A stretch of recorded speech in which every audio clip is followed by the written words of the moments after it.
Hi welcome to Edubits learning. നാളെയും തിങ്കളാഴ്ചയും കേട്ടറ്റ് exam നടക്കുകയാണ്. അപ്പോൾ അതിൻ്റെ അവസാന നിമിഷ തിടുക്കത്തിലായിരിക്കും നിങ്ങളെല്ലാവരും അറിയാം. ഏതായാലും എക്സാമിന് മുമ്പ്, എക്സാം ഹാളിലേക്ക് പോകുന്നതിന് മുമ്പ്, എക്സാം ഹാളിൽ നമ്മൾ എന്തൊക്കെയാണ് ചെയ്യേണ്ടത് തുടങ്ങിയ കാര്യങ്ങളൊക്കെ ഞാനൊന്ന് ജസ്റ്റ് പറഞ്ഞുതരാം. പലപ്പോഴും നിങ്ങളൊക്കെ നേരത്തെ കേട്ടിട്ട് എക്സാം എഴുതിയവരുണ്ട്. അതുപോലെ ഒരുപാട് വർഷങ്ങൾക്ക് ശേഷം ആദ്യമായിട്ട് അതല്ലെങ്കിൽ എക്സാം ഹാളിലേക്ക് പോകുന്ന ആളുകളുണ്ട്. പിന്നെ കഴിഞ്ഞ തവണയൊക്കെ എഴുതിയ അല്ലേ, ഒരുപാട് തവണ എഴുതിയവരുണ്ടാവും. ഒരു തവണയൊക്കെ കഴിഞ്ഞ തവണയൊക്കെ എഴുതിയവരുണ്ടാവും. പിന്നെ ഒരുപാട് വർഷങ്ങൾക്ക് ശേഷം ആദ്യമായിട്ട് എക്സാം ഹാളിലേക്ക് പോകുന്നവരുണ്ടാവും. അപ്പോൾ വ്യത്യസ്ത ആളുകളുടെ മാനസികാവസ്ഥ പല തരത്തിലായിരിക്കും. കാരണം ഒന്നാമത് പഠിച്ച് കഴിഞ്ഞിട്ടില്ല. ചില ആളുകൾ പഠിച്ച് കഴിഞ്ഞിട്ടുണ്ടാവും. പക്ഷേ നമ്മളൊരു എക്സാം എഴുതാൻ പോകുന്ന കാര്യങ്ങൾ നാട്ടുകാരും ചുറ്റുപാടുള്ളവരൊക്കെ അറിഞ്ഞിട്ടുണ്ടാവും. അപ്പോൾ നമ്മൾ ജോലിയിൽ നിന്ന് കുറച്ചൊക്കെ എന്താ പറയുക, നമ്മൾ അവധി എടുത്തിട്ടും അല്ലാതെയൊക്കെ പഠനം നടത്തുന്ന കാര്യങ്ങളൊക്കെ അവർ അറിഞ്ഞിരിക്കും. അപ്പോൾ എക്സാം എഴുതി കഴിഞ്ഞ് എന്താവും റിസൾട്ട് വരുന്നത്, എങ്ങനെയായിരിക്കും, എനിക്ക് നന്നായി പെർഫോം ചെയ്യാൻ പറ്റുമോ തുടങ്ങിയ കാര്യങ്ങളെക്കുറിച്ച് ആദ്യമുള്ളവരായിരിക്കും. ഏതായാലും നമ്മൾ എക്സാം ഹാളിലേക്ക് പോകുമ്പോൾ ഒരുപാട് കാര്യങ്ങൾ ശ്രദ്ധിക്കേണ്ടത്. കാരണം നമ്മൾ ഈ പഠനത്തിൻ്റെ തിരക്കിൽ അത്തരം കാര്യങ്ങൾക്ക് കൂടുതൽ പ്രാധാന്യം കൊടുക്കില്ല, അല്ലെങ്കിൽ നമ്മൾ ഊന്നൽ കൊടുക്കില്ല. എന്നാൽ ഇത് ചെയ്തിട്ടില്ലെങ്കിൽ നമ്മൾ എന്തെങ്കിലുമൊക്കെ മിസ്റ്റേക്ക് വരുത്തിയാൽ അത് വലിയ പ്രശ്നങ്ങളോ അല്ലെങ്കിൽ നമുക്ക് എക്സാം എഴുതാൻ പറ്റാത്ത സാഹചര്യങ്ങളിലേക്കൊക്കെ നയിക്കും. അതുകൊണ്ട് തന്നെ പ്രത്യേകം ശ്രദ്ധിക്കേണ്ട കാര്യങ്ങൾ നമുക്കറിയാം. എക്സാം ഹാളിലേക്ക് പോകുന്നത് തന്നെ നമ്മൾ എപ്പോഴാണ് അവിടെ എത്തിച്ചേരേണ്ടത് തുടങ്ങിയ കാര്യങ്ങളൊക്കെ നമ്മൾ ആദ്യം ശ്രദ്ധിക്കുക. ഒരു എക്സാമിൻ്റെ കറക്റ്റ് സമയത്ത് തന്നെ അല്ലേ, കറക്റ്റ് നമ്മൾ അഡ്മിറ്റ് കാർഡിൽ പറഞ്ഞ സമയത്ത് തന്നെ അങ്ങനെ കാണരുത്. കാരണം കുറച്ച് നേരത്തെ തന്നെ അവിടെ തന്നെ ഹാളിലേക്ക് പോവുക. കാരണം നമുക്ക് നമ്മൾ എക്സാം സെൻറ്ററുമായിട്ടൊന്ന് പൊരുത്തപ്പെടേണ്ടതുണ്ട്. നമ്മൾ പെട്ടെന്ന് എക്സാം ബെല്ലടിച്ച ഉടനെ ആ സമയത്ത് അവിടെ എത്തുകയാണെങ്കിൽ നമുക്ക് ആ സാഹചര്യവുമായി പൊരുത്തപ്പെടാനൊരു സമയമെടുക്കും. എന്നാൽ നമ്മൾ ഒരു മണിക്കൂറൊക്കെ നേരത്തെ എത്തി അവിടുത്തെ സെൻറ്ററിൽ കയറി നമ്മുടെ എവിടെയാണ് നമ്മുടെ സീറ്റ് തുടങ്ങിയ കാര്യങ്ങളൊക്കെ അവിടെ നേരത്തെ കൊടുത്തിട്ടുണ്ടാവും. അപ്പോൾ ആ ബോർഡൊക്കെ വായിച്ച് നമ്മുടെ ഇന്ന റൂമിലാണ് തുടങ്ങിയ കാര്യങ്ങളൊക്കെ നമ്മൾ ആദ്യം മനസ്സിലാക്കി നമ്മൾ ഒന്ന് ഫ്രഷായി അല്ലേ, നമ്മൾ യാത്ര കഴിഞ്ഞിട്ടല്ലേ അവിടെ എത്തുക. അപ്പോൾ ഒന്ന് ഫ്രഷായി അപ്പോൾ നമുക്ക് എക്സാം എഴുതാനുള്ളൊരു മാനസികാവസ്ഥ തന്നെ അവിടുന്ന് ക്രിയേറ്റ് ചെയ്യപ്പെടും. മറ്റത് നമുക്ക് എന്താ പറയുക, ഹാളിൽ എത്തിയാൽ ഭയങ്കര ചിലപ്പോൾ മറവി ഉണ്ടാവും. ആ തിരക്കിൽ പല കാര്യങ്ങളും മറന്നിട്ടുണ്ടാവും. നമുക്കറിയാം എക്സാമിന് മുമ്പ് ആദ്യമായിട്ട് നമ്മൾ ചെയ്യേണ്ടത് നമ്മുടെ അഡ്മിറ്റ് കാർഡ് ഡൗൺലോഡ് ചെയ്യാനാണ്. അഡ്മിറ്റ് കാർഡ് ഡൗൺലോഡ് ചെയ്യുക മാത്രമല്ല, ഞാനൊരു കാര്യം പറഞ്ഞുതരാം. നിങ്ങളത് ജസ്റ്റ് ഡൗൺലോഡ് ചെയ്ത അഡ്മിറ്റ് കാർഡ് ജസ്റ്റ് നിങ്ങളുടെ മെയിലിലേക്കോ അങ്ങോട്ടൊക്കെ ഒന്ന് സെൻഡ് ചെയ്ത് വിടാം. കാരണം ഇപ്പോൾ ഈ പ്രാവശ്യം കേട്ടറ്റ് ചെയ്ത് അല്ലെങ്കിൽ എഴുതേണ്ടിയിരുന്ന ആളുകൾ ഒരുപാട് വർഷങ്ങൾക്ക് മുമ്പ് ചിലപ്പോൾ ഒന്നും രണ്ടൊക്കെ എഴുതിയിട്ടുണ്ടാവും, കേട്ടറ്റ് എഴുതിയിട്ടുണ്ടാവും. പക്ഷെ അന്ന് അതിൻ്റെ സർട്ടിഫിക്കറ്റിനൊന്നും പോയിട്ടുണ്ടാവില്ല. കാരണം രണ്ട് കേട്ടറ്റിൽ ഏതെങ്കിലും ഒന്നൊക്കെ ആയിരിക്കും അന്ന് അവർ നോക്കിയിട്ടുണ്ടാവുക, മറ്റേത് ഒഴിവാക്കിയിട്ടുണ്ടാവും. പക്ഷെ പിന്നീട് ഇപ്പോൾ കേട്ടറ്റ് വേണ്ടിയ സമയത്ത് നമ്മൾ വീണ്ടും നമുക്ക് ആ ഒരു അഡ്മിറ്റ് കാർഡ് യൂസ് ചെയ്തിട്ട് നമുക്ക് ആ സർട്ടിഫിക്കറ്റ് കിട്ടും. അതുകൊണ്ട് തന്നെ നിങ്ങൾ ഡൗൺലോഡ് ചെയ്ത അഡ്മിറ്റ് കാർഡ് പ്രിൻ്റ് എടുത്ത് വെക്കുക. അതുപോലെ തന്നെ ഒരു സോഫ്റ്റ് കോപ്പി നഷ്ടപ്പെടാത്ത രീതിയിൽ സൂക്ഷിച്ച് വെക്കാം. അത് ജസ്റ്റ് പറഞ്ഞു തന്നുള്ളൂ. പിന്നെ നമ്മൾ അഡ്മിറ്റ് കാർഡിൽ നമുക്കറിയാം നമ്മളെ എക്സാമിൻ്റെ സമയം, അതുപോലെ തന്നെ നമ്മൾ ഏത് സ്ഥലത്താണ് നമ്മുടെ എക്സാം തുടങ്ങിയ കാര്യങ്ങളൊക്കെ അതിലുണ്ടാവും. അങ്ങോട്ട് പോകാനുള്ള കാര്യങ്ങളൊക്കെ നിങ്ങൾ ഇന്ന് റെഡിയാക്കി വെക്കണം. ഞാൻ പറഞ്ഞില്ല, അവിടേക്ക് എത്തിച്ചേരാനുള്ള ഒരു സമയം കണ്ടിട്ടാണ് നിങ്ങൾ യാത്ര പുറപ്പെടേണ്ടത്. നിങ്ങളുടെ ബസ്സിലാണോ അതല്ലെങ്കിൽ സ്വന്തം വാഹനത്തിലൊക്കെ ആകുമ്പോൾ ആ രീതിയിൽ പോവുക. ചില എക്സാമുകൾക്കൊക്കെ നേരത്തെ അല്ലെ, രാവിലെയൊക്കെ 7 മണിക്കൊക്കെ നടക്കുന്ന പല എക്സാമുകൾ ഉണ്ടാവാറുണ്ട് PSCയിലൊക്കെ. അപ്പോൾ ആ ഒരു സമയം കൃത്യസമയം കഴിഞ്ഞാൽ ബെല്ലടിക്കും. പിന്നെ എക്സാം ഹാളിലേക്ക് ഒരാളെയും കയറ്റരുത്. അപ്പോൾ ഇൻവിജിലേറ്റേഴ്സും മറ്റുള്ളവരൊന്നും വൈകി വന്നവരെ അനുവദിക്കില്ല. നമ്മളെ സംബന്ധിച്ച് നമ്മൾ കാലങ്ങളോളം കാത്തിരിക്കുന്ന നമ്മുടെ നമ്മുടെ ലൈഫുമായി ബന്ധപ്പെട്ട നമ്മുടെ ജോലിയുമായി ബന്ധപ്പെട്ട അനിവാര്യമായൊരു കാര്യമാണ് ഈ എക്സാം എന്നുള്ളത്. എന്നാൽ സമയത്തിന് അവിടെ എത്തിയിട്ടില്ലെങ്കിൽ ഒരിക്കലും അവർക്ക് നിങ്ങൾ അങ്ങോട്ട് കയറ്റാൻ പറ്റില്ല. അപ്പോൾ നിങ്ങൾ അഡ്മിറ്റ് കാർഡ് ഡൗൺലോഡ് ചെയ്യുക. അതുപോലെ തന്നെ എക്സാമിന് വേണ്ടിയിട്ട് എഴുതാനുള്ള പേന, മറ്റുള്ള കാര്യങ്ങൾ, എക്സാം ഹാളിൽ കൊണ്ടുപോകേണ്ട കാര്യങ്ങളൊക്കെ പ്രത്യേകം ശ്രദ്ധിക്കുക. കാരണം മറ്റുള്ള വസ്തുക്കളൊക്കെ പേന, നിങ്ങളുടെ അഡ്മിറ്റ് കാർഡ്, അതുപോലെ തന്നെ ഒരു ഒറിജിനൽ ID കാർഡ്, നിങ്ങളെ നമ്മുടെ അഡ്മിറ്റ് കാർഡിലുള്ള അതേ അഡ്രസ്സിലുള്ള അതേ പേരൊക്കെ ഉള്ള, ചിലപ്പോൾ ചില ആളുകൾ അഡ്രസ്സിലൊക്കെ മാറ്റം വരുമല്ലോ. അപ്പോൾ അതിലുള്ള രീതിയിലുള്ള ഒറിജിനൽ ID കാർഡ്, പല ID കാർഡ് നമുക്ക് എടുക്കല്ലോ. അപ്പോൾ സെയിം ആയി വരുന്ന ID കാർഡ് എടുക്കാൻ ശ്രമിക്കുക. അതാണ് നിങ്ങൾ നിർബന്ധമായിട്ടും ശ്രദ്ധിക്കേണ്ട പ്രധാനപ്പെട്ട ഒരു കാര്യം. ഇനി എക്സാം ഹാളിൽ എത്തിക്കഴിഞ്ഞാൽ നമുക്കറിയാം എക്സാം നമുക്ക് ഞാനൊന്ന് പറയാം എത്ര ക്വസ്റ്റ്യൻസ് ഉണ്ടാവും. നിങ്ങൾക്ക് നാളെ എഴുതാൻ പോകുന്നത് കാറ്റഗറി 1 അതുപോലെ 2 അല്ലേ, ഈ 2 കാറ്റഗറിക്കാരാണ് നാളെ. പിന്നീട് 3യും അതുപോലെ തന്നെ 4ഉം എഴുതുന്നവരുണ്ടാവും. അപ്പോൾ നിങ്ങൾക്കറിയാം നിങ്ങളുടെ ക്വസ്റ്റ്യൻസ് 150 ക്വസ്റ്റ്യൻസ് ആണ് നിങ്ങൾക്കുണ്ടാവും. 150 ക്വസ്റ്റ്യൻസ് 2.5 മണിക്കൂർ എന്ന് പറഞ്ഞാൽ നിങ്ങൾക്ക് ഒരു ക്വസ്റ്റ്യൻ എഴുതാനുള്ള സമയം എത്ര? ഒരു ക്വസ്റ്റ്യൻസ് 1 മിനിറ്റ് ആണ് അല്ലേ, 1 മിനിറ്റ് ആണ് നിങ്ങൾക്ക് അത് എഴുതാനുള്ള സമയം വരുന്നത്. അപ്പോൾ കാറ്റഗറി 1 അതുപോലെ തന്നെ കാറ്റഗറി 2 സയൻസ് ആൻഡ് മാത്തമാറ്റിക്സ് എഴുതുന്ന ആളുകൾക്ക് നിങ്ങൾക്കറിയാം നിങ്ങൾക്ക് മാത്സ് എഴുതാനുണ്ടാവും, മാത്സ്. അപ്പോൾ പ്രധാനമായിട്ടും ഇത്തരം ചോദ്യങ്ങളൊക്കെ ചെയ്യുമ്പോൾ ചില ക്വസ്റ്റ്യൻസ് സമയമെടുക്കും. അപ്പോൾ അത് കൃത്യമായിട്ട് ഓരോ ക്വസ്റ്റ്യൻസിനും എത്ര സമയം സ്പെൻഡ് ചെയ്യണം. നമ്മൾ ചില പാരഗ്രാഫൊക്കെ വായിച്ച് ഉത്തരം എഴുതാനുള്ള ഇംഗ്ലീഷിലുണ്ടാവും, അതുപോലെ മലയാളത്തിലുണ്ടാവും.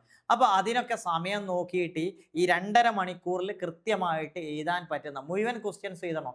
നിങ്ങൾക്കറിയാം ഇതിൻ്റെ ഒരു പ്രത്യേകത, ഇതിൽ നെഗറ്റീവ് മാർക്കില്ല. സ്വാഭാവികമായിട്ടും 150 ക്വസ്റ്റ്യൻസും അറ്റംപ്റ്റ് ചെയ്താൽ ശരിയായ ഉത്തരങ്ങൾക്കൊക്കെ മാർക്ക് ലഭിക്കും. അതാണ് ഇതിൻ്റെ പ്രത്യേകത. അപ്പോൾ എല്ലാ ക്വസ്റ്റ്യൻസും അറ്റംപ്റ്റ് ചെയ്യാൻ ശ്രമിക്കുക. അതുപോലെ തന്നെ നിങ്ങളുടെ സമയം കൃത്യമായിട്ട് വിനിയോഗിക്കുക എന്നാണ് പറയാനുള്ളത്. പിന്നെ മറ്റൊരു കാര്യം, എക്സാം ഹാളിൽ നിങ്ങൾക്ക് 3 ബുക്ക്ലെറ്റുകളാണ് കിട്ടുക. 3 ബുക്ക്ലെറ്റ് 1 and 2 എഴുതുന്നവർ ശ്രദ്ധിക്കുക. ഞാനൊന്ന് കാണിച്ചു തരാം. നമ്മൾ ഫസ്റ്റ് നമുക്ക് കിട്ടുന്ന ബുക്ക്ലെറ്റിൽ നിങ്ങൾക്ക് സൈക്കോളജി ആൻഡ് പെഡഗോജി അല്ലേ, പെഡഗോജിയുടെ ക്വസ്റ്റ്യൻസ് ആദ്യത്തെ നമുക്കറിയാം ഈ 150 ക്വസ്റ്റ്യൻസിൽ ആദ്യത്തെ 30 ചോദ്യങ്ങൾ സൈക്കോളജി ആൻഡ് പെഡഗോജി അതിൽ നിന്നാണ് വരുന്നത്. പിന്നെ 31 മുതൽ 90 വരെയുള്ള ക്വസ്റ്റ്യൻസ് നിങ്ങൾ കാറ്റഗറി 1കാരാണെങ്കിൽ ഈ മാത്സും അതുപോലെ തന്നെ EVS അല്ലേ, ഈ 2 ഭാഗത്തു നിന്നുള്ള ചോദ്യങ്ങളാണ്. അപ്പോൾ അത് കൃത്യമായിട്ട് നോക്കുക. പിന്നെ നിങ്ങൾ ശ്രദ്ധിക്കേണ്ടത് ബുക്ക്ലെറ്റ് 2 ഞാൻ കാണിച്ചുതരാം. ബുക്ക്ലെറ്റ് 2 കിട്ടുമ്പോൾ നിങ്ങൾ ഇവിടെ കണ്ടോ, ഞാൻ ഒരു കാറ്റഗറി 2 എക്സാമിൻ്റെ 2ാമത്തെയും 3ാമത്തെയും ബുക്ക്ലെറ്റ് ആണ്. ആദ്യത്തെ 90 ചോദ്യങ്ങൾ സൈക്കോളജി ആൻഡ് പെഡഗോജി അതുപോലെ തന്നെ മറ്റുള്ള ക്വസ്റ്റ്യൻസ് ആയിരിക്കും. അതായത് നിങ്ങളിപ്പോൾ കാറ്റഗറി 2കാരാണെങ്കിൽ SS 60 ചോദ്യങ്ങൾ വരും എന്ന് പറഞ്ഞാൽ 31 മുതൽ SS-ൻ്റെ ചോദ്യങ്ങളായിരിക്കും. നിങ്ങൾ ജനറൽ സയൻസ്, ഇപ്പോൾ ജനറൽ സയൻസ് അതുപോലെ തന്നെ മാത്സുമാണ് എഴുതുന്നെങ്കിൽ 31 മുതൽ 90 വരെയുള്ള ക്വസ്റ്റ്യൻസ് ഈ ഭാഗത്തു നിന്നാണ് വരുന്നത്. അപ്പോൾ അത് ശ്രദ്ധിക്കുക. ആദ്യത്തെ ബുക്ക്ലെറ്റിൽ 30 ചോദ്യങ്ങൾ സൈക്കോളജി ആയിരിക്കും. അത് കഴിഞ്ഞ് 60 ചോദ്യങ്ങൾ നിങ്ങൾ കാറ്റഗറി 2കാരൊക്കെ ആണെങ്കിൽ സയൻസ് എഴുതുന്നവർക്ക് 60 ചോദ്യങ്ങൾ ഉണ്ടാവും. അതുപോലെ തന്നെ സോഷ്യൽ എഴുതുന്നവർക്ക് 60 ചോദ്യം ഉണ്ടാവും. നിങ്ങൾ കാറ്റഗറി 2 എഴുതുമ്പോൾ ശ്രദ്ധിക്കുക, നിങ്ങളെ OMR നിങ്ങൾ സോഷ്യൽ ആണോ അതല്ലെങ്കിൽ മാത്സും സയൻസും ആണോ എഴുതുന്നത് മാർക്ക് ചെയ്യുക. എന്നിട്ട് നിങ്ങൾ ആദ്യത്തെ 30 ചോദ്യം കഴിഞ്ഞാൽ നേരെ അടുത്ത ക്വസ്റ്റ്യൻസ് ചെയ്യരുത്. നിങ്ങൾ ആദ്യം ആലോചിച്ച്, ചില ആളുകൾ എന്ത് ചെയ്യും അറിയോ, 31ാമത്തെ ക്വസ്റ്റ്യൻസ് ഏകദേശം ഉത്തരം കണ്ടെത്തി ബബിൾ ചെയ്യും. ബബിൾ ചെയ്ത് കഴിഞ്ഞിട്ടാണ് മനസ്സിലാക്കി ഞാൻ ഇതല്ലായിരുന്നു എഴുതേണ്ടിയിരുന്നത്, ഞാൻ മറ്റേ അല്ലേ സയൻസ് ആണ് എഴുതേണ്ടിയിരുന്നത്, അല്ലെ മാത്സ് ആണ് എഴുതേണ്ടിയിരുന്നത്, സോഷ്യൽ അല്ല എന്നൊക്കെ മാറിപ്പോവും. നിങ്ങൾ ഓൾറെഡി ചിലപ്പോൾ നിങ്ങൾ കൊടുത്തിട്ടുള്ളത് ഏതെങ്കിലും സയൻസ് എഴുതാനായിരിക്കും, പക്ഷെ നിങ്ങൾ ഓൾറെഡി സ്കൂളിൽ പഠിപ്പിച്ചത് സോഷ്യൽ ആയിരിക്കും. അപ്പോൾ നിങ്ങൾക്ക് 31ാമത്തെ ക്വസ്റ്റ്യൻ സിമ്പിൾ ക്വസ്റ്റ്യൻ ആണല്ലോ, അത് എനിക്ക് അറിയാവുന്നല്ലോ, അപ്പോൾ മാർക്ക് ചെയ്യും. അപ്പോൾ തെറ്റി. നിങ്ങൾ സോഷ്യൽ ആണ് സെലക്ട് ചെയ്യുന്നതെങ്കിൽ സോഷ്യലിൻ്റെ 31 മുതൽ 90 വരെയുള്ള ചോദ്യങ്ങൾ 60 ചോദ്യങ്ങൾ. നിങ്ങൾ സയൻസും മാത്സുമാണ് സെലക്ട് ചെയ്യുന്നതെങ്കിൽ ആ രീതിയിലാണ് ചെയ്യേണ്ടത്. പല ആളുകളും തെറ്റിക്കും. എക്സാമിന് ഇത് തെറ്റിച്ചാൽ നിങ്ങളെ മുഴുവൻ മാർക്കും തെറ്റും. കാരണം സോഷ്യൽ എഴുതേണ്ട ആളുകൾ സയൻസ് എഴുതി എങ്ങനെ ഉണ്ടാവും, മാറിപ്പോകരുത്. അതാണ് ആദ്യത്തെ ബുക്ക്ലെറ്റിലുള്ള 90 ചോദ്യങ്ങൾ. ഇനി 2ാമത്തെ ബുക്ക്ലെറ്റിൽ നിങ്ങൾക്ക് കാണുന്നത് കണ്ടോ, കാറ്റഗറി 2 പാർട്ട് 2 എന്ന് കണ്ടോ. ഇതിൽ നിങ്ങൾക്ക് കണ്ടോ മലയാളം ഇംഗ്ലീഷ് ഇത് രണ്ടുമുണ്ട്. അപ്പോൾ നിങ്ങൾ ഇവിടെ ശ്രദ്ധിക്കേണ്ടത് ഈ നിങ്ങൾ അഡ്മിറ്റ് കാർഡ് എടുത്തു നോക്കൂ, ലാംഗ്വേജ് അല്ലേ 1 എന്ന് കൊടുത്തിട്ടില്ലേ, ലാംഗ്വേജ് 1. ഈ ലാംഗ്വേജ് 1 ആണ് പാർട്ട് 2-ലുള്ളത്. അപ്പം നിങ്ങൾ ലാംഗ്വേജ് 1 മലയാളമാണ് കൊടുത്തതെങ്കിൽ നിങ്ങൾ 91 മുതൽ 120 വരെയുള്ള ക്വസ്റ്റ്യൻസ് എന്താ ചെയ്യേണ്ടത്? ക്ലിയർ ആയോ? പാർട്ട് 2-ലുള്ള മലയാളമാണ് ചെയ്യേണ്ടത്. പിന്നെ നിങ്ങൾക്കറിയാം ലാംഗ്വേജ് 1 മലയാളമാണെങ്കിൽ ലാംഗ്വേജ് ഇംഗ്ലീഷ് അത് എവിടെയാണുള്ളത്? അത് പാർട്ട് 3-ലാണുള്ളത്. പാർട്ട് 3-ൽ 121 മുതൽ 150 വരെയുള്ള ക്വസ്റ്റ്യൻസ് അവിടെ നിങ്ങൾ ഇംഗ്ലീഷും എഴുതണം. ക്ലിയർ അല്ലേ? ഇനി നിങ്ങൾ ലാംഗ്വേജ് 1 ഇംഗ്ലീഷാണ് കൊടുത്തതെങ്കിൽ ഇവിടെ ഇംഗ്ലീഷാണ് കൊടുത്തതെങ്കിൽ നിങ്ങൾ പാർട്ട് 3 എഴുതേണ്ടത് അവിടെ മലയാളമാണ്. ക്ലിയർ ആയോ? അതൊന്ന് ശ്രദ്ധിക്കണം. പലപ്പോഴും നമ്മൾ ഒരുപാട് പഠിച്ചവരായിരിക്കും, എക്സാം ഹാളിൽ എത്തുമ്പോൾ എന്തൊക്കെയാ ചെയ്യേണ്ടെന്ന് ഒരു ഐഡിയ ഉണ്ടാവില്ല. അതുകൊണ്ടാണ് ഇത് കൃത്യമായിട്ട് പറയുന്നത്. 3 ബുക്ക്ലെറ്റ്, ആദ്യം 1 മുതൽ 90 വരെയുള്ള ക്വസ്റ്റ്യൻസ് നമ്മൾ അവിടെ കൃത്യമായിട്ട്, ആദ്യത്തെ 30 സൈക്കോളജി, പിന്നീട് വരുന്ന 60 ചോദ്യങ്ങൾ.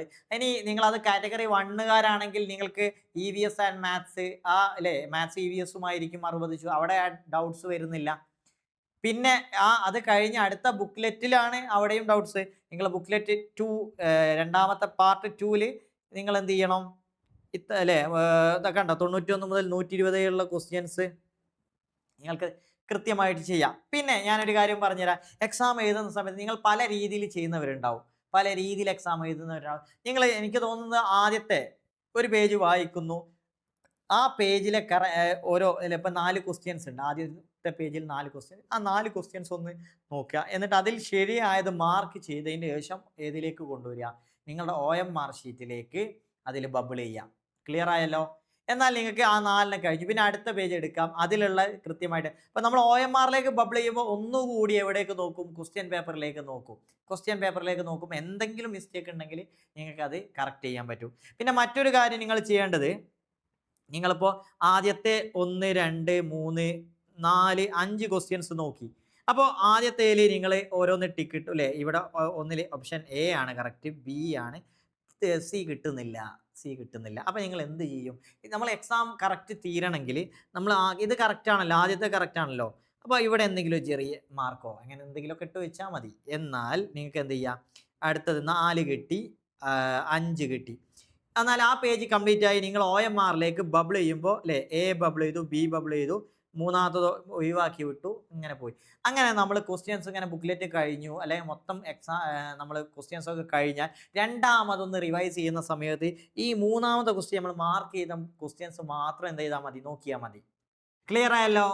ഇതാണ് നമ്മൾ പ്രധാനമായിട്ടും ശ്രദ്ധിക്കേണ്ട ഒരു കാര്യം. എക്സാം ഹാളിൽ നമ്മുടെ സ്പീഡ് കൂട്ടാനുള്ളത്. ഞാൻ പറയുന്നത്, നമ്മൾ കാര്യങ്ങളൊക്കെ പഠിച്ചു പോകും, പക്ഷേ അവസാന നിമിഷത്തിൽ എക്സാം ഹാളിൽ എങ്ങനെ ബിഹേവ് ചെയ്യണം, പലപ്പോഴും എക്സാം ഹാളിൽ നമ്മൾ എത്ര നന്നായി പെർഫോം ചെയ്യുന്നു അതാണ് നമ്മുടെ സക്സസ്സിലേക്ക് കൊണ്ട് നയിക്കുക. കാരണം കഴിഞ്ഞ എക്സാമിന് പല വിദ്യാർത്ഥികളും പറയുന്നുണ്ട്, 1 മാർക്കിന്, 2 മാർക്കിന്, 5 മാർക്കിനാണ് സാറേ പോയത്. നിങ്ങൾ ആലോചിച്ച് നോക്ക്, എക്സാമിൽ അവിടെ നിങ്ങൾ ഏറ്റവും പെർഫെക്റ്റ് ആയി, നിങ്ങൾക്ക് മാക്സിമം നിങ്ങൾ അവിടെ യൂട്ടിലൈസ് ചെയ്തിരുന്നെങ്കിൽ ആ ഒരു മാർക്ക് നിങ്ങൾക്ക് കിട്ടുമായിരുന്നില്ലേ? പിന്നെ 4 ഓപ്ഷൻസ് നിങ്ങൾ ചെയ്യുന്ന സമയത്ത് മാക്സിമം നിങ്ങൾ പഠിച്ചിട്ടുണ്ടാവും, പഠിക്കാനുള്ളതൊക്കെ ഉണ്ടാവും, മാക്സിമം നിങ്ങൾ എലിമിനേറ്റ് ചെയ്യാൻ പഠിക്കുക. ഇപ്പോൾ ഒരു ക്വസ്റ്റ്യൻസ്, മൂന്നാമത്തെ ക്വസ്റ്റ്യൻസ് നമുക്ക് കിട്ടുന്നില്ല, അപ്പോൾ നിങ്ങൾ എന്ത് ചെയ്യുക? ഇതിൻ്റെ 4 options A, B, C, D 4 options ഒക്കെ നോക്കുക. അപ്പോൾ നിങ്ങൾ ഇത് ഒരിക്കലും അല്ല, അപ്പോൾ അത് ഒഴിവാക്കി, അല്ലേ? അപ്പോൾ ബിയും അല്ല, പിന്നെ ഏതാ സാധ്യത ഉള്ളത്? എയും സിയുമാണ്. അപ്പോൾ ഇതിൽ നിന്ന് മാക്സിമം നമുക്ക് കണ്ടെത്താൻ പറ്റുന്നത്, നിങ്ങൾ മനസ്സിലാക്കുക, ഇതിൽ നെഗറ്റീവ് മാർക്കില്ല, എല്ലാ ക്വസ്റ്റ്യൻസും അറ്റംപ്റ്റ് ചെയ്യാം. അപ്പോൾ രണ്ടാം ഘട്ടത്തിൽ നമ്മൾ ഇത് നോക്കുന്ന സമയത്ത് മാക്സിമം ഇത് ഏറ്റവും കൂടുതൽ സാധ്യതയുള്ള ഒരു ക്വസ്റ്റ്യൻസ്. പിന്നെ ചില ക്വസ്റ്റ്യൻസിൻ്റെ നമ്മളവിടെ ഇതെന്താ അറിയോ, ഇവിടെ ഒഴിവാക്കി വിട്ടാൽ നമുക്കൊരു ഉപകാരം എന്താ അറിയോ, നമ്മൾ ഈ മൊത്തം ക്വസ്റ്റ്യൻസ് ചെയ്യുന്നതിൻ്റെ സമയത്ത് വേറെ ഏതെങ്കിലും ക്വസ്റ്റ്യനുമായി ഇത് കണക്റ്റഡ് ആയിരിക്കും. ആ ക്വസ്റ്റ്യൻ കിട്ടുമ്പോൾ നമുക്ക് എന്ത് ചെയ്യാം? അതെ, ആ ക്വസ്റ്റ്യൻസിൽ ഉത്തരം കിട്ടി, അപ്പം നേരെ വന്നിട്ട് നമുക്ക് ആദ്യത്തേത് മാർക്ക് ചെയ്യാം. ആ മാർക്ക് ചെയ്യുമ്പോൾ ഏതാണ് നമ്മൾ എഴുതാത്തതെന്ന് കൃത്യമായിട്ട് ഇവിടെ ക്വസ്റ്റ്യൻ നമ്പർ നോക്കുക, OMRൽ നോക്കിയിട്ട് മാർക്ക് ചെയ്യുക. എന്നാൽ നമ്മൾ എത്ര ക്വസ്റ്റ്യൻസ് അറ്റംപ്റ്റ് ചെയ്യാതെ വിടുന്നുണ്ട്, അല്ലെങ്കിൽ നമുക്ക് ഏതൊക്കെ, കാരണം ഒരിക്കലും ഒരു ക്വസ്റ്റ്യൻസ് ഒഴിവാക്കാൻ പാടില്ല. അങ്ങനെ നമുക്ക് അവസാനം എന്ത് ചെയ്യുക? കൃത്യമായിട്ട് ചെയ്യാൻ പറ്റും. അപ്പോൾ നമ്മുടെ സ്പീഡ് കൂട്ടാൻ പറ്റും, കുറച്ചുകൂടി കറക്റ്റായിട്ട് ചെയ്യാൻ പറ്റുന്ന ഒരു മെത്തേഡാണ് ഞാൻ പറഞ്ഞു തന്നിട്ടുള്ളത്. ഇത്രയും കാര്യങ്ങളാണ് നമ്മൾ പ്രധാനമായിട്ടും ശ്രദ്ധിക്കേണ്ടത്. നമ്മളെ അഡ്മിറ്റ് കാർഡ്, അല്ലേ, നമ്മൾ ഡൗൺലോഡ് ചെയ്യുക, അതുപോലെ തന്നെ ID കാർഡ് കീപ്പ് ചെയ്യുക, നിങ്ങളുടെ ബാഗിൽ തന്നെ അത് എടുത്തു വെക്കുക. 2 പേനയും, 2 പേന, അല്ലെ, ഒരു അതിൽ പറയുന്നില്ലേ, ബ്ലൂവോ അല്ലെങ്കിൽ ബ്ലാക്കോ ആയിട്ടുള്ള 2 പേനകൾ, സാധാ പേനയാണ് നല്ലത്, മറ്റുള്ള പേനകളും അല്ല പെൻസിലോ ഒന്നും യൂസ് ചെയ്യരുത്. അതുപോലെ തന്നെ അതൊക്കെ നിങ്ങൾ OMR ഷീറ്റ് ഉണ്ടല്ലോ, അത് ഒരിക്കലും കൃത്യമായിട്ട് അതിൽ ബബിൾ ചെയ്യണം കേട്ടോ. നിങ്ങളെ രജിസ്റ്റർ നമ്പർ കൊടുക്കുന്ന സമയത്തും നമ്മൾ അതിൽ ബബിൾ ചെയ്യുമ്പോൾ ഓവർ കടുപ്പിക്കൊന്നും വേണ്ട. നിങ്ങൾക്ക് അത് കറക്റ്റ് അതിൽ തന്നെ അതിൽ OMRൽ കാണിക്കുക എങ്ങനെയാണ് ചെയ്യേണ്ടത്. അപ്പോൾ അല്ലേ, റൗണ്ട്സുകൾ ഓരോന്നുണ്ടെയോ അറിയാലോ, ഓരോ ABC എന്നുള്ളിടത്ത് നിങ്ങൾ കൃത്യമായിട്ട് ഇത് ഫില്ല് ചെയ്യാം. എനിക്ക് തോന്നുന്നു നിങ്ങൾ ഇതിൻ്റെ സെൻട്രലിൽ നിന്ന് ഫില്ല് ചെയ്യുന്നതായിരിക്കും നല്ലത്. സെൻട്രലിൽ ഫില്ല് ചെയ്തിട്ട് സൈഡിലേക്ക് കൊണ്ടുപോയാൽ നിങ്ങൾക്ക് ഏകദേശം കറക്റ്റാണ്. മറ്റേ നിങ്ങൾ സൈഡൊക്കെ കറുപ്പിച്ച് എവിടെയെങ്കിലും തട്ടാനൊക്കെ സാധ്യതയുണ്ട്. അപ്പോൾ അതിൽ നല്ലത് ഇതാണ്. പിന്നെ മാക്സിമം ഓവർ സമയം എടുക്കരുത്. ഒന്നിൽ കറുപ്പിക്കാൻ ഓവർ സമയം എടുക്കരുത്. അപ്പോൾ നിങ്ങൾക്ക് എളുപ്പത്തിൽ എന്ത് ചെയ്യുക, ഇങ്ങനെ ബബിൾ ചെയ്യുക. അപ്പോൾ ഇത്രയും സമയം കൊണ്ട് അത് ബബിൾ ചെയ്ത് തീർക്കാവുന്നതാണ്. അതാണ് പ്രധാനപ്പെട്ട ഒരു കാര്യം. ഓവർ ഇത് കീറിയാൽ അതല്ല, ഇനി നിങ്ങൾ അറിയാതെ നിങ്ങൾക്ക് ഏതെങ്കിലും ഒന്ന് മാറിപ്പോയി, എ ഉള്ളത് നിങ്ങൾ ബി ചെയ്തു, അപ്പോൾ ഒരിക്കലും നിങ്ങൾ ഇനി രണ്ടാമത് അത് കുറച്ചും കൂടി ചിരണ്ടിയോ അങ്ങനെ ഒന്നും ചെയ്യാൻ ശ്രമിക്കുക. അത് കഴിഞ്ഞു, നിങ്ങൾ തൊട്ട് കഴിഞ്ഞാൽ പിന്നെ അവിടെ ഒന്നും ശ്രമിക്കേണ്ട. പക്ഷേ ഈ മറ്റൊരു കാര്യം, നിങ്ങളുടെ രജിസ്റ്റർ നമ്പർ അവിടെ അത് ബബിൾ ചെയ്യുന്ന സമയത്ത് ആദ്യം നിങ്ങൾ എന്ത് ചെയ്യുക, നമ്പർ കൊടുക്കുക അല്ലേ. നമ്പർ കള്ളിയിൽ നമ്പർ കൊടുക്കുക. എന്നിട്ട് ആ നമ്പർ, ഈ നമ്പറുള്ള ഇപ്പോൾ താഴെയുള്ള ഓരോ ഇതുണ്ടാവില്ലേ, ഇപ്പോൾ 2 ആണെങ്കിൽ അവിടെ ഒരു ടിക്ക് ഇടുക. പിന്നെ ഇവിടെ 3 ആണെങ്കിൽ നിങ്ങൾ എന്ത് ചെയ്യുക, അവിടെ ഒരു ടിക്ക് ഇടുക. ഒരു ടിക്ക് ഇട്ടാൽ രണ്ടാമത് എന്ത് ചെയ്യുക, ഇത് ഓർഡറിൽ നിങ്ങൾക്ക് ഇത് ബബിൾ ചെയ്ത് പോവാം. ടിക്ക് ഇട്ടത് മാത്രം.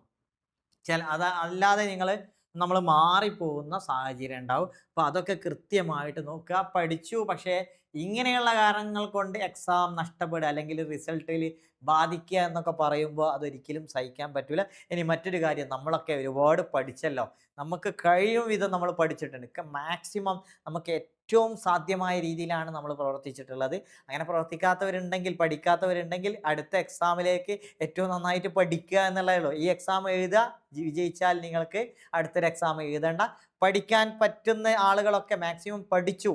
ഇനി ഏറ്റവും നന്നായിട്ട് എക്സാം എഴുതുക. നമ്മുടെ അവസാനത്തെ എക്സാം അല്ല, ഇനിയും നമുക്ക് എക്സാം എഴുതാൻ പറ്റും. നമുക്ക് ലാസ്റ്റത്തെ എക്സാം ആണ് എന്നൊന്നും വിചാരിക്കേണ്ട. പക്ഷേ എഴുതുന്ന സമയത്ത് അത്രയും സീരിയസ് ആയിട്ട് ഈ അവസാന നിമിഷത്തിൽ ഇനി എല്ലാം കൂടി വലിച്ചു വാരി പഠിച്ചിട്ടൊന്നും സമയമില്ല. ഇനി നമുക്ക് എക്സാം ഹാളിലേക്ക് പോകാനുള്ള സമയമാണ്. പുതുതായിട്ടൊന്നും പഠിക്കാൻ ശ്രമിക്കേണ്ട. ഓൾറെഡി പഠിച്ച കാര്യങ്ങൾ നിങ്ങൾ കൃത്യമായിട്ട് നോക്കുക. നമുക്കറിയാം, സൈക്കോളജിയൊക്കെ പഠിക്കുന്ന സമയത്ത് അത് എല്ലാവർക്കും ഉള്ളതാണല്ലോ പെഡഗോജി. അതിൽ ഞാൻ പ്രധാനപ്പെട്ട കുറച്ച് ഏരിയകൾ പറഞ്ഞുതരാം. നമ്മളെപ്പോഴും പറയുന്ന, ഇപ്പോൾ ഉദാഹരണത്തിന് തിയറികൾ, പ്രധാനപ്പെട്ട തിയറീസ്, അതിൽ നിങ്ങൾ പാവ്ലോനെ മറക്കരുത്, വൈഗോഡ്സ്കിയെ മറക്കരുത്, വൈഗോഡ്സ്കി, പിയാഷെ, അതുപോലെ ബ്രൂണർ. അപ്പം ഇങ്ങനെയുള്ള ആളുകൾ ഒരിക്കലും മറന്നു പോകരുത് കേട്ടോ. പിന്നെ ചില തിയറീസുകൾ നമ്മളിപ്പോൾ ഇവരെക്കുറിച്ച് പഠിക്കുക, ഇവരുടെ തിയറീസ് പഠിക്കുക. അതുപോലെ എപ്പോഴും വരുന്ന ഇപ്പോൾ ഡെവലപ്മെൻറ്റിൻ്റെ പ്രിൻസിപ്പിൾസ് പ്രധാനമായിട്ട് നിങ്ങൾക്ക് അറിയില്ലെങ്കിൽ അതൊന്ന് നോക്കി പോവുക. പിന്നെ അതിൽ വരുന്ന ഓരോ ഡെവലപ്മെൻറ്റുമായി ബന്ധപ്പെട്ട ആളുകൾ നമ്മൾ പറഞ്ഞു. അതുപോലെ എറിക്സണെ കുറിച്ച് ഒരിക്കലും നിങ്ങൾ എന്ത് ചെയ്യരുത്, മറന്നു പോകരുത് കേട്ടോ. എറിക്സൺ അവസാന വട്ടം നോക്കാനുള്ള ആളുകളാണ് എറിക്സൻ്റെ സോഷ്യൽ ഡെവലപ്മെൻറ്റുമായി ബന്ധപ്പെട്ട കാര്യങ്ങൾ, സൈക്കോ സോഷ്യൽ ഡെവലപ്മെൻറ്റിൻ്റെ പ്രധാനപ്പെട്ട സ്റ്റേജസ് പഠിച്ചു വെക്കുക. അതുപോലെ തന്നെ പിയാഷെയെക്കുറിച്ച് പറയുമ്പോൾ അദ്ദേഹത്തിൻ്റെ ഈ പേഴ്സണാലിറ്റിയുമായി ബന്ധപ്പെട്ട കൺസെപ്റ്റുകൾ, പേഴ്സണാലിറ്റി, അതുപോലെ ഇൻ്റലിജൻസ്, ഇത് പ്രധാനപ്പെട്ട ഏരിയ ആണ് കേട്ടോ. ഇൻ്റലിജൻസും പേഴ്സണാലിറ്റിയും എന്ന് ഉറപ്പായിട്ടും ക്വസ്റ്റ്യൻ വരും. പേഴ്സണാലിറ്റിയിൽ നിങ്ങൾക്ക് എന്ത് ചെയ്യുക, ആൽപോർട്ടിൻ്റെ തിയറി നിങ്ങൾ ഒന്നുകൂടി നോക്കി പോവുക. ഇൻ്റലിജൻസിൽ മൾട്ടിപ്പിൾ ഇൻ്റലിജൻസ് നിർബന്ധമായിട്ട് നോക്കുക. അതുപോലെ 2 ഫാക്ടർ തിയറിയുടെ സ്പിയർമാനെ നോക്കുക. അതുപോലെ തന്നെ നിങ്ങൾ ഗിൽഫോർഡിൻ്റെ സ്ട്രക്ചർ ഓഫ് ഇൻ്റലക്റ്റ് മറന്നു പോകരുത്. പിന്നെ ഐക്യുമായി ബന്ധപ്പെട്ട കൺസെപ്റ്റുകൾ നോക്കണം. ഇ ക്യു എന്താണ്, ഒക്കെ ഇൻ്റലിജൻസുമായി ബന്ധപ്പെട്ട പ്രധാനപ്പെട്ട ഏരിയകളാണ്. പിന്നെ ടെസ്റ്റുകൾ ഓരോ ടെസ്റ്റുകളെ കുറിച്ച്, അച്ചീവ്മെൻറ്റ് ടെസ്റ്റ്, അതിൻ്റെ ആളെക്കുറിച്ച്, അതുപോലെ ഡയഗ്നോസ്റ്റിക് ടെസ്റ്റ്, പിന്നെ assessment of learning, assessment for learning, assessment as learning, ഇത് എന്താണെന്ന് അറിഞ്ഞിരിക്കുക. അപ്പോൾ അതുപോലെ ലേണിംഗ് തിയറീസ് പ്രധാനപ്പെട്ട ഒരു ഏരിയ ആണ് ലേണിംഗ് തിയറീസ്. പിന്നെ ഇൻക്ലൂസീവ് എഡ്യൂക്കേഷൻ, അതിൽ സ്പെഷ്യൽ നീഡ്സ് ഉള്ള കുട്ടികൾ, ഗിഫ്റ്റഡ് ചിൽഡ്രൻ, അവരെക്കുറിച്ച് ജസ്റ്റ് ഒന്ന് നോക്കുക. അവരെക്കുറിച്ച് നിങ്ങൾ പഠിച്ച കാര്യങ്ങൾ റിവൈസ് ചെയ്യുക കേട്ടോ. പിന്നെ ലേണിംഗ് ഡിസബിലിറ്റി, അതുമായി ബന്ധപ്പെട്ട തന്നെ ലേണിംഗ് ഡിസബിലിറ്റിയുമായി ബന്ധപ്പെട്ട പ്രധാനപ്പെട്ട കാര്യങ്ങളൊക്കെ നോക്കണം. ഞാൻ പ്രധാനപ്പെട്ട കുറച്ച് ഏരിയകളാണ് ഇവിടെ പറഞ്ഞിട്ടുള്ളത്. തീർച്ചയായിട്ടും ഇങ്ങനെയുള്ള കാര്യങ്ങൾ അവസാന നിമിഷങ്ങൾ നിങ്ങൾ നോക്കണം. പിന്നെ ലാംഗ്വേജ് പറയുമ്പോൾ മലയാളം, ഇംഗ്ലീഷിലൊക്കെ നിങ്ങൾ ഗ്രാമർ റൂൾസ് ഇല്ലേ, നിങ്ങളെ മനസ്സിൽ നിൽക്കാത്ത കുറച്ച് ഗ്രാമർ റൂൾസൊക്കെ ചിലപ്പോൾ ഉണ്ടാവും. അത് ഒന്നുകൂടി അവസാന നിമിഷം ഒന്നുകൂടി ചെയ്ത് കൊടുക്കുക. സബ്ജക്റ്റ് സബ്ജക്റ്റ് വേർബ് അഗ്രിമെന്റ് അത് പ്രധാനപ്പെട്ട ഒരു ഏരിയ ആണ്. ആക്റ്റീവ് ആൻഡ് പാസീവ്, ടെൻസ് ഒക്കെ ഇപ്പോൾ എല്ലാ ടെൻസും ഇരുന്ന് പഠിക്കാന്നല്ല, ടെൻസുമായി ബന്ധപ്പെട്ട ക്വസ്റ്റ്യൻസ് ചെയ്ത് നോക്കുക. മോഡൽ ഓക്സിലറീസ് അല്ലേ, മോഡൽ ടാഗ് ക്വസ്റ്റ്യൻ അതൊക്കെ സിമ്പിൾ ആണ് കേട്ടോ. ടാഗ് ക്വസ്റ്റ്യൻസ് ഈ ഭാഗങ്ങളൊക്കെയാണ് നോക്കുക.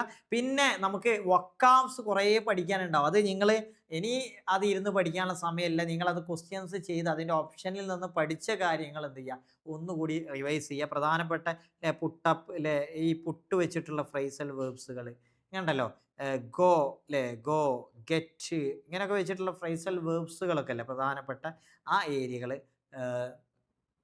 ഒന്ന് വൊക്കാബ്സിൻ്റെ ഭാഗത്ത് നിന്ന് അത്തരം കാര്യങ്ങളാണ് നോക്കേണ്ടത് കേട്ടോ. അപ്പോൾ നമുക്ക് പിന്നെ നമ്മുടെ സബ്ജക്റ്റുകളാണ്. സബ്ജക്റ്റുകൾ നിങ്ങൾ കൃത്യമായിട്ട് അതിൻ്റെ എല്ലാ വശങ്ങളും വരും എന്നുള്ള പ്രതീക്ഷ. സബ്ജക്റ്റിൽ കുറച്ച് പെഡഗോജി വരും. പെഡഗോജി നമ്മൾ സൈക്കോളജിയുമായി കണക്റ്റഡ് ആണ്. അത് മാക്സിമം നമ്മുടെ കോമൺ സെൻസ് വെച്ച് നിങ്ങൾ പഠിച്ച അറിവ് വെച്ച് തന്നെ അത് ചെയ്യാൻ പറ്റുന്നതാണ്.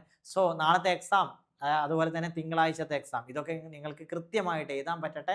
എക്സാം ഹാളിൽ ഏറ്റവും നന്നായിട്ട് പെർഫോം ചെയ്യാൻ നിങ്ങൾക്ക് സാധിക്കട്ടെ. അതിൻ്റെ മുന്നൊരുക്കങ്ങളൊന്നും മറക്കാതിരിക്കുക. സോ വൈൻഡപ്പ് ചെയ്യുന്നു. കേട്ടറ്റ് വിജയിച്ചാൽ കേട്ടറ്റ് എക്സാം നിങ്ങളൊക്കെ നിങ്ങളുടെ സന്തോഷം നമ്മെ അറിയിക്കാൻ മറക്കരുത്.